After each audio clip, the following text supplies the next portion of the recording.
அன்பான மக்களே, நம்மளோட மகாநதி சீரியலில் வந்து இன்றைக்கான எபிசோடில் வந்து விஜய் ஃபயர் அதிரடியாக இருந்தார் அப்படிங்கிறது நம்ம ஆல்ரெடி லாஸ்ட் வீடியோவில் சொல்லியிருந்தோம்.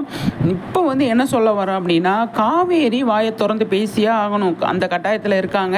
காவேரியை பேச விடாமலே அவங்க வச்சுருந்தாங்க அப்படின்னா ரொம்ப கஷ்டமாயிரும் அப்படிங்கிறதான். காவேரிக்கு பதிலாக சேர்ந்து எல்லாமே விஜய் பேசுகிறாரு அப்படின்னு இருந்தாலுமே காவேரி பேசினா மட்டும்தான் விஜய்க்கு நல்லது அப்படிங்கிறது நம்மளோட நிலைப்பாடாக இருக்குது. பாப்பா என்ன நடக்குது அப்படின்னு சொல்லிட்டு. என்னப்பா இது இவ்வளோ அநியாயம் பண்ணுறீங்க, எல்லாமே பொய் புத்துலாட்டம், எல்லாமே வந்து இந்த வெனிலா சைடு இருக்குது. பசுபதி உள்ளே இறங்கினார் அப்படின்னா அதை விட பயங்கரமாக இருக்கும் அப்படிங்கிறத நேற்று வந்த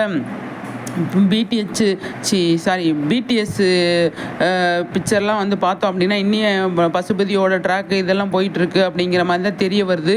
பாப்பா என்ன நடக்குது அப்படின்னு சொல்லிட்டு. ஆனாலும் ரொம்ப மோசமாக பண்ணுறாங்க.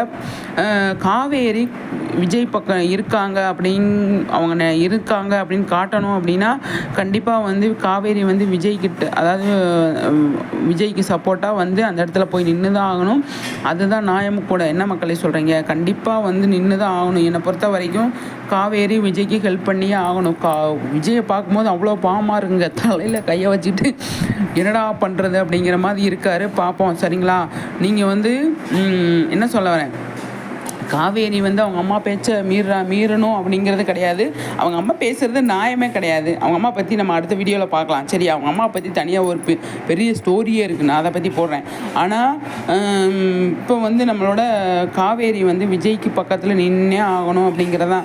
மக்களை உங்கள் கருத்துக்களை ஷேர் பண்ணுங்கள். நான் நெக்ஸ்ட் வீடியோவில் செம்ம வீடியோவில் சந்திக்கிறேன்.